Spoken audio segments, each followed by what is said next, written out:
যখন কপাল সার না দেয় তখন আর কিছুই সার দেয় না। এটা ব্রাইড না, এটা পার্টি মেকআপ করতে চলে গিয়েছিলাম। যাবার পথে গাড়িটা এমনভাবে লিক হয়েছিল, আর একটু হলে হয়তো আমি পাল্টি খেয়ে পড়েই যেতাম। সামনেই একটা গ্যারেজ ছিল, এটুকুই ভগবান আমায় সাহায্য করেছিল যে গ্যারেজের সামনে যেতেই লিকটা হয়েছিল।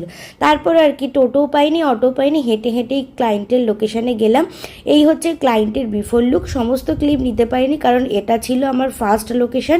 এরপরে আমার সেকেন্ড লোকেশনে দুটো ব্রাইড ছিল, দেন ওদের কাছে যেতে হতো। এই হচ্ছে ফাইনাল লুক। ফাইনাল লুকটা তোমাদের সাথে আগেই শেয়ার করে দিচ্ছি, তাও আর একবার শেয়ার করে দিলাম। তোমাদের কেমন লাগলো অবশ্যই জানিও।